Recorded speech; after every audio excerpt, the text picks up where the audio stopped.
നിങ്ങളുടെ ഇഷ്ട പരമ്പരകൾ എക്സ്ക്ലൂസീവായി സൺ നെക്സ്റ്റ് ആപ്പിലൂടെ തികച്ചും ഫ്രീ ആയി ഇപ്പോഴേ ആപ്പ് ഡൗൺലോഡ് ചെയ്യൂ.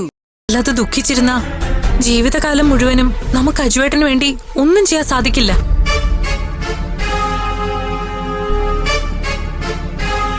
ദേ, ഇപ്പൊ തന്നെ അമ്മയ്ക്ക് ആ മുറിയിൽ നിന്ന് പുറത്തിറങ്ങാൻ ശക്തിയില്ലായിരുന്നു, ഇങ്ങോട്ട് വരാൻ മനസ്സില്ലായിരുന്നു. ദേ, ഈ കസേരയിലിരിക്കാൻ താല്പര്യമില്ലായിരുന്നു.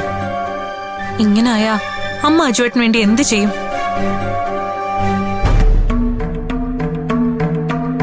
ദാ അച്ഛന്റെ കാര്യം, അച്ഛനും മനസ്സും അടുത്തിട്ടെന്ന പോലെയാ കഴിയുന്നേ. മധു ആന്റി അച്ഛമ്മയും ഒക്കെ അങ്ങനെ തന്നെയാ. ദേ, ഞാൻ ഉൾപ്പെടെ നമ്മളെല്ലാവർക്കും അജുവേട്ടൻ പുറത്തിറങ്ങണം. പക്ഷേ നമ്മുടെ മനസ്സൊക്കെ അങ്ങ് മരിച്ചു കിടക്കുക. സത്യമല്ലേ അത്? അജുവേട്ടന്റെ കാര്യങ്ങൾക്ക് ഇറങ്ങണമെങ്കിൽ ഇനി മറ്റാരെ ആശ്രയിച്ചിട്ട് കാര്യമില്ല, നമ്മൾ തന്നെ ഇറങ്ങണം. അങ്ങനെ ഇറങ്ങണം എന്നുണ്ടെങ്കിൽ നമ്മുടെ മനസ്സിനൊരു ധൈര്യം വേണം, ശരീരത്തിന് ബലം കിട്ടണം.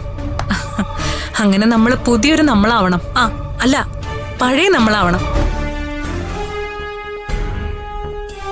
ദേ, ഞാൻ ഈ തീരുമാനം എടുത്തിട്ട് ആദ്യം ചെയ്തത് സ്നേഹയെ അഖിലിനെ ഇങ്ങോട്ട് വിളിക്കാന്നുള്ളതായിരുന്നു. അവര് രാവിലെ തന്നെ ഇങ്ങോട്ട് എത്താന്നും പറഞ്ഞിട്ടുണ്ട്.